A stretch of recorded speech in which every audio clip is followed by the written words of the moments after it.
Hi friends, welcome to my YouTube channel. সকল দর্শক বন্ধুদেরকে আবারও স্বাগতম জানাচ্ছি আমার ইউটিউব চ্যানেলে। আর যারা নতুন বন্ধু তাদেরকে আমন্ত্রণ জানাচ্ছি চ্যানেলটি সাবস্ক্রাইব করে পাশে থাকার জন্য। Here I am requesting to my all of new viewers and friends whose are just now connected through this YouTube or cooking video.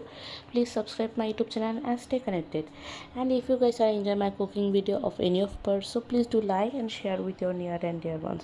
তো বন্ধুরা, আজকের রেসিপি যদি কোনো অংশ আপনাদের ভালো লেগে থাকে সেক্ষেত্রে বিনীত অনুরোধ জানাচ্ছি ভিডিওটি লাইক এবং শেয়ার করে বরাবরের মতো পাশে থাকার জন্য।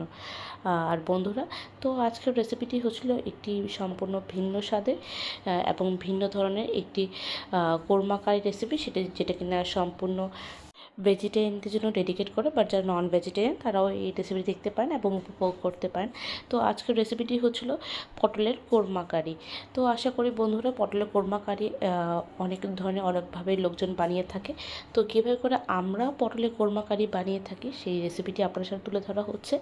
তো কার কেমন লাগলো প্লিজ আমাদেরকে জানাবেন, কারণ আপনাদের প্রতিটি মন্তব্য সবসময় মতো উৎসাহের কারণ হয়ে থাকে এবং আমরা ওখান থেকে অনেক কিছু জানতে পারি, শিখতে পারি। আর please stay connected. So friends, today's we presented a very delicious and tempting. It's a pointed gourd korma curry.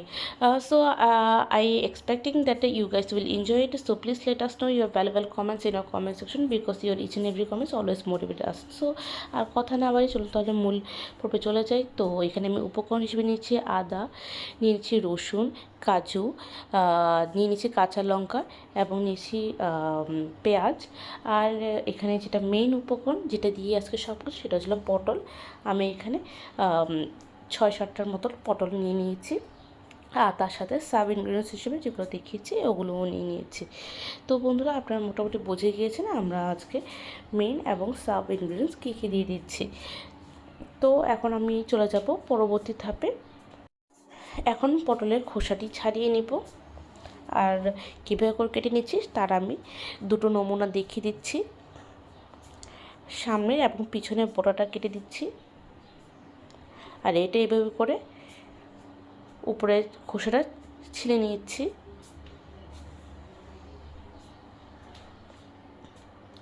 আমরা মেনলি একটু স্লো প্রসেসে যাই সব নতুন রাঁধুনিদের জন্য মাথায় রেখে, কারণ তাদের একটু টাইম লাগে বুঝতে, তাই একটু স্লোলি দেখাই। আর যারা হচ্ছিল একদম পারদর্শী তারা তো অল্প একটু দেখলেই বুঝে যায়, তো তাদের কোনোভাবে আর ইনস্ট্রাকশন দেওয়া লাগে না।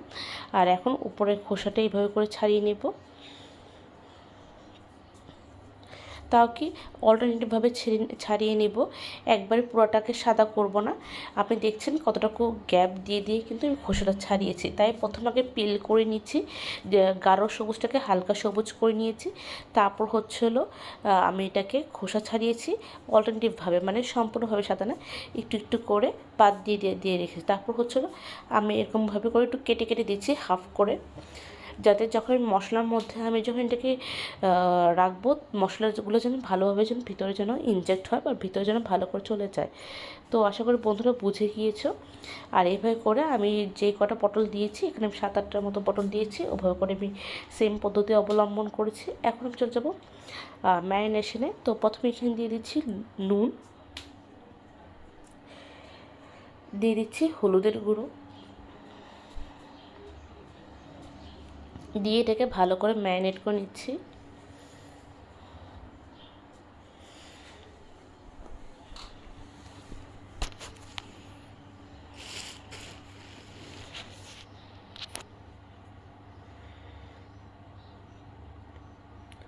এরপর একটি মশলা পেস্ট করব।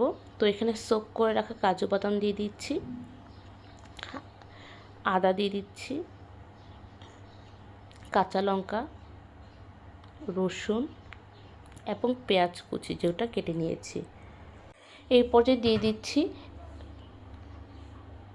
1 টেবিল স্পুন জিরার গুঁড়ো এবং 1 টেবিল স্পুন ধনিয়ার গুঁড়ো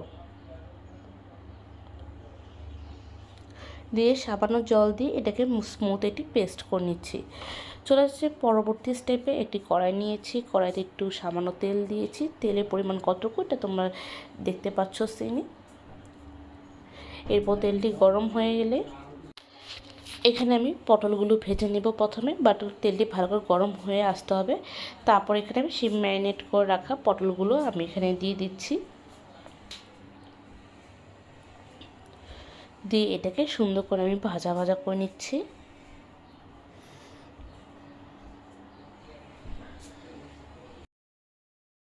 তো বন্ধুরা, এই পর্যায়ে আমি এখানে 3 থেকে 4 মিনিট এই সময় নেবে বা ঊর্ধ্বে 5 মিনিট লাগবে এটাকে ভাজা করতে, এবং যতক্ষণ পর্যন্ত এটা হালকা বাদামি রঙের পরিণত না হচ্ছে, চারোপাশ দিয়ে বা সোনালি বাদামি রঙের পরিণত না হচ্ছে, ততক্ষণ পর্যন্ত আমি এগুলোকে এভাবে করে উল্টে পাল্টে করে ভাজা ভাজা করে নিব।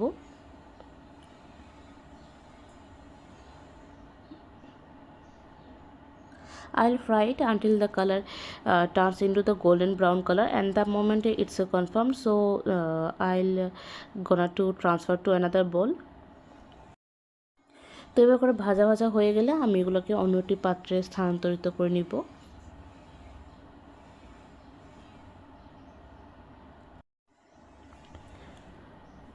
তো এভাবে করে সবগুলো পটল অন্যটি পাত্রে স্থানান্তরিত করার পর আমি চলে যাব পরবর্তী স্টেপে। একই তেলে আমি দিয়ে দিচ্ছি আবারও কিছু পেঁয়াজ কুচি। তো বন্ধু, এখানে পেঁয়াজ কুচি দিয়ে আমি অ্যাকচুয়ালি মেনলি বেরেস্তা করব। তো তোমরা সবাই যেন বেরেস্তা করতে একটু সময় লাগে। তো এরকম করে যখন সবগুলো যখন কটকরা বাদামি রঙের বা গোল্ডেন ব্রাউন কালার পরিণত হবে, তখন আমি এগুলোকে অন্য একটি পাত্রে আলাদা করে রেখে দেবো, একদম লাস্ট মোমেন্টে ইউজ করব বলে। তো একই তেলে আমি এখন একটু সামান্য তেল দিয়ে দিচ্ছি। এরপর এখন ফোড়ন দিব। ফোড়ন দেওয়ার জন্য দিচ্ছি জিরা, এলাচ, দারচিনি, লবঙ্গ, তেজপাতা এবং গোলমরিচ দিয়ে সামান্য পেঁয়াজ কুচি দিয়ে দিয়েছি। এটাকে এখন 3 থেকে 4 মিনিট ধরে ভাজা ভাজা করে নিব। দিয়ে দিব সামান্য একটু নুন,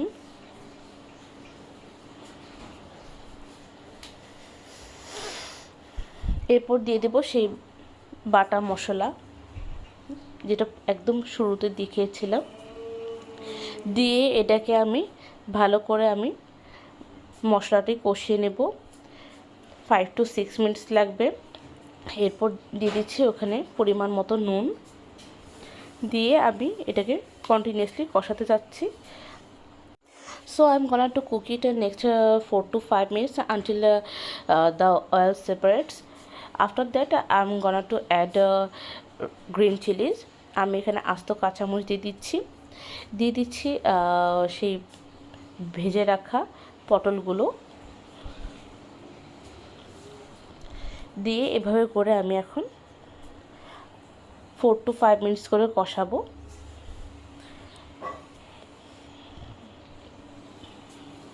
এরপর যে দিয়ে দিচ্ছি কিশমিশ, গোটা 4-5টি কিশমিশ দিয়ে দিচ্ছি। দিয়ে কন্টিনিউয়াসলি আমি এটাকে আরও কিছুক্ষণ কষিয়ে নেব। এরপর আমি দিয়ে দিচ্ছি 1 কাপ দুধ। এটা কিন্তু সম্পূর্ণ জল ছাড়া হবে, দুধ দিয়ে করবো, যেহেতু বলেছি আমি এটা পটলের কোরমা, তো কোরমাতে কিন্তু কোনো রকম জল ব্যবহৃত হয় না অরিজিনাল সিনারিতে। এখন অনেকেই অনেক কিছু মডারেট করার জন্য ব্যবহার করা হয়, তো আমি এখানে কোনো রকম জল দিইনি, দুধ দিয়েছি। এবং এভাবে করে 3 to 4 মিনিটস কুক করার পর আমি এখানে দিচ্ছি সামান্য চিনি, স্বাদের মাত্রাটা ব্যালেন্স করার জন্য। এবং এই পর্যায়ে আমি দিয়ে দিব বেরেস্তা বা ভাজা পেঁয়াজ, যেটা আমি একদম শুরুতে দেখিয়েছিলাম কীভাবে করে এটা ভেজে নিয়েছি।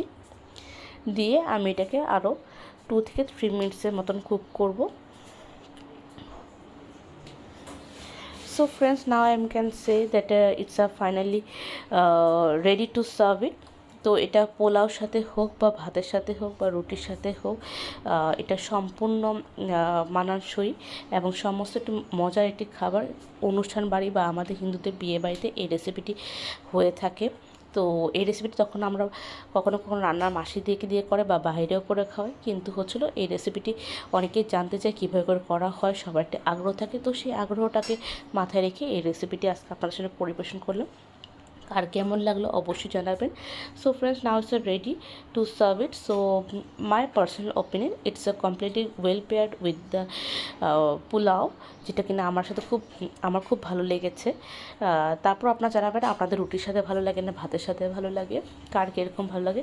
তো বন্ধুরা, ভিডিওটি লাইক করবেন, কারণ আপনাদের লাইক এবং ভিডিও ফুল ওয়াচ আমাদের চ্যানেল রিচ বাড়তে অনেক অনেক সহযোগিতা করে। আর so friends, don't forget to give a like, because your each and every live video full watch, it's always helping us to increase our video reach. তো friends, today's this is our recipe. তো আজকের recipe এতটুকু রইলো, আবারও দেখা হবে অন্য একটা রেসিপি নিয়ে, অন্যরকম কথোপকথন নিয়ে। ততক্ষণ পর্যন্ত সুস্থ থাকবেন, ভালো থাকবেন, take care, tata and bye by.